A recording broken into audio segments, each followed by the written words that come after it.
सभी भक्तों को मेरा सादर प्रणाम। आज मैं आपके लिए भगवान भोलेनाथ की एक और कथा लेकर आया हूँ। भगवान भोलेनाथ कहते हैं, बिना परिश्रम किए भगवान और धन दोनों का लाभ नहीं मिल सकता।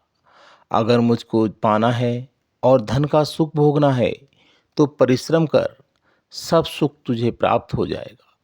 अगर आप भगवान भोलेनाथ के सच्चे भक्त हैं, तो इस कथा को पूरा सुनना। इस कथा को आधा अधूरा छोड़कर जानने की गलती मत करना। आप भगवान भोलेनाथ के सच्चे भक्त हैं। भगवान भोलेनाथ का अनादर मत करना। अगर यह कथा अच्छी लगे तो कमेंट्स बॉक्स में हर हर महादेव जरूर लिखना। तो कथा को प्रारंभ करते हैं। भगवान भोलेनाथ कहते हैं, इंसान कितना भी परिश्रम कर ले, समय से पहले किसी को कुछ भी नहीं मिलता।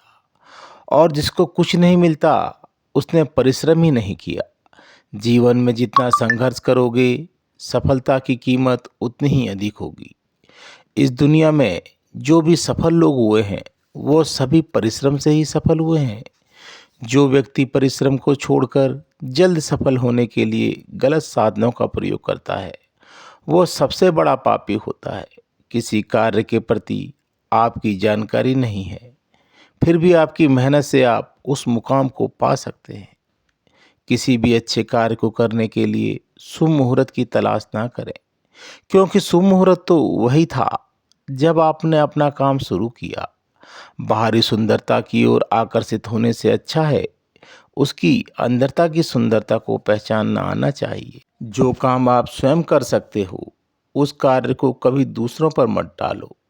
अक्सर लोगों में दूसरों के प्रति गलतफहमियां पैदा हो जाती हैं।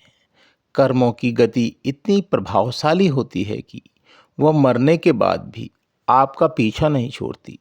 इसलिए कभी भी अधर्म कार्य नहीं करने चाहिए। किसी भी कार्य को कल पर डालने का मत सोचो, वह कल कभी नहीं आता, बल्कि उस कार्य को आज ही निपटा दो। अगर आप कल के लिए सोचोगे, तो आप अपने जीवन का एक और दिन बर्बाद कर रहे हो। जब भी हम किसी के लिए बुरे शब्दों का प्रयोग करते हैं, तो वह शब्द हमारे ऊपर ही हावी होते हैं, क्योंकि उसमें दूसरे का कोई दोष नहीं होता। आज के युग में कोई सच्चा प्रेम नहीं करता। मनुष्य अपने स्वार्थ के लिए ही उसे चुनता है और वक्त निकलते ही उसे छोड़ देता है। जबकि सच्चा प्रेम तो वो है जो बिना चाह के भी कभी आपका साथ नहीं छोड़ता। किसी भी व्यक्ति के पास इतना समय नहीं होता है कि वह किसी की तारीफ कर सके, क्योंकि वह अपने बारे में अच्छा सुनने की वजह से दूसरों की तारीफ करता है। जब कभी आपको लगता है कि आप अकेले हैं, तो अपने अंदर बैठे आपके सच्चे मित्र ईश्वर से पूछें, जो हर समय आपके हित के लिए ही सोचता है। अगर सहारा किसी का जीवन बना देता है, तो वह प्रकृति इतनी सुंदर ना होती, क्योंकि जो आगे बढ़ने के लिए सहारा ढूंढता है, वह पहले से ही बहुत पीछे चला जाता है। आलस्य मनुष्य का सबसे बड़ा शत्रु है। जिस शरीर में रहता है, उसका नाश कर देता है।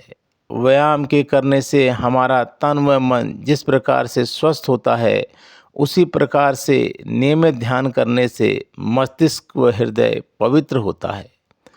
आलसी व्यक्ति के अंदर कभी विद्या का वास नहीं होता, बल्कि कुभावना का विकास होता है। सत्य की हमेशा जीत होती है, उसी प्रकार से परिश्रम की भी जीत होती है, भले ही उसमें थोड़ा अधिक समय लगता है।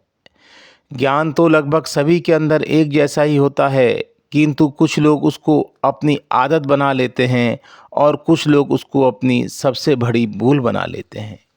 ज्ञानी बनना आसान है, लेकिन आपने अपने ज्ञान को कैसे प्रयोग किया है, यह आपकी बुद्धि पर निर्भर करता है। समाज में कई धारणा वाले व्यक्ति होते हैं, लेकिन वास्तविकता उसी जीवन की है जो सब में एकता देखता है। धर्म कभी भी यह सलाह नहीं देता कि तुम अपने धर्म को श्रेष्ठता प्रदान करने में ही अपना पूरा जीवन लगा दो, बल्कि यह बात महत्वपूर्ण है कि आपने अपने धर्म के अनुसार ऐसा क्या कार्य किया है। दुनिया को संदेश पहुंचाओ। कोई रोटी को जीवन बना देते हैं, तो कोई रोटी के लिए जीवन गुजार देता है। हे ईश्वर, हर किसी की भूख तो मिटा ही देता है। अफ़सोस जिनकी भूख दूसरों को सताने में हो, आखिर उनकी भूख कौन मिटा सकता है? मनुष्य का हृदय भी एक नदी की तरह है। जब तक गतिशील है वह पवित्र और निर्मल है, लेकिन समुद्र रूपी जंजाल में गिरते ही वो रसहीन हो जाता है। खूबसूरती भी एक माया बंधन है जो कठोर हृदय में भी उमंग जगा देता है। नफरत तो तब भी होती है जब व्यक्ति दरिंदगी पर उतर आता है। समय मनुष्य को हकीकत की पहचान कराता है। कौन अपना है और कौन पराया, यह वक्त महसूस करा देता है। वरना जब तक आपके पास शोहरत है, सब आपके मित्र हैं। जिनके पास कुछ ना हो वह बंजर भूमि की तरह हो जाता है। आपका सच्चा मित्र आपकी परछाई है, जो वक्त बेवक्त आपका साथ नहीं छोड़ता। वरना कुछ पल के दोस्त तो हजारों बन जाते हैं। जिस चीज को सीखने में सालों लग जाते हैं, दरअसल ठेस लगने के बाद इंसान उसे जल्दी सीख लेता है। मनुष्य जैसा सोचता है वैसा ही बन जाता है। दरअसल वह उस व्यक्ति के मनोवेग से निकलता है और वही उस व्यक्ति के बारे में सही जानकारी रखता है।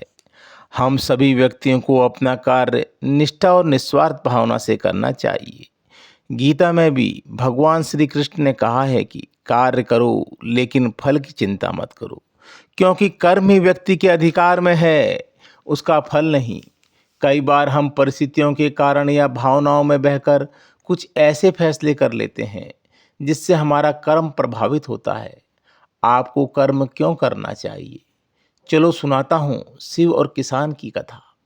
एक बार भगवान शिव पृथ्वीवासियों से क्रोधित हो गए और माता पार्वती को साक्षी मांगकर संकल्प लिया, जब तक पृथ्वीवासी नहीं सुधरेंगे तब तक वो शंख नहीं बजाएंगे। देव जानते थे शंकर भगवान शंख बजाएंगे तभी बरसात होगी।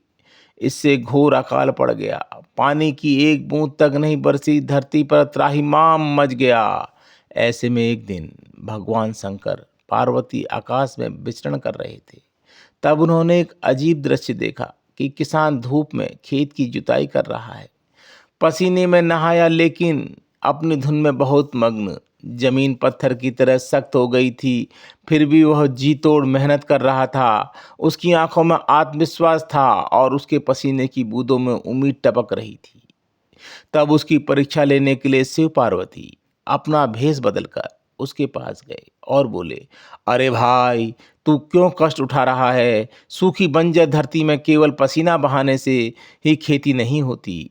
किसान ने हल चलाते चलाते ही जवाब दिया, आप बिल्कुल ठीक कह रहे हैं महंत। मैं तो इसलिए हल चला रहा हूँ कि कहीं इस गुण को भी ना भूल जाऊं। इसलिए मैं हर साल पूरे लगन से जुताई करता हूँ।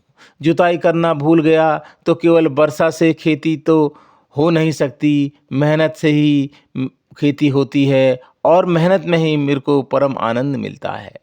मैं लोभ के लिए खेती नहीं करता।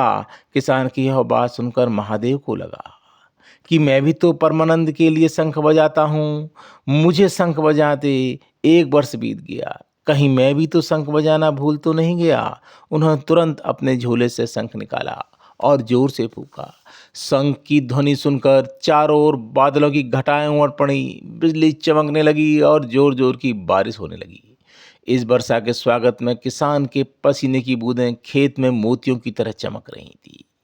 हमारा जो काम है उसे बिना किसी लोभ के बड़ी निष्ठा से करते रहना चाहिए, इसी में परम सुख है। तो भक्तों, यहाँ पर यह कहानी खत्म होती है। अगर यह कहानी आपको अच्छी लगे तो कमेंट्स बॉक्स में हर हर महादेव जरूर लिखें। और अगर कहानी सुनाते समय बोलने में कोई त्रुटि हुई हो तो उसके लिए मैं आपसे क्षमा मांगता हूँ और भगवान भोलेनाथ से प्रार्थना करता हूँ कि सभी मेहनत भक्तों को झोली और खुशियों से भर देना। हर हर महादेव।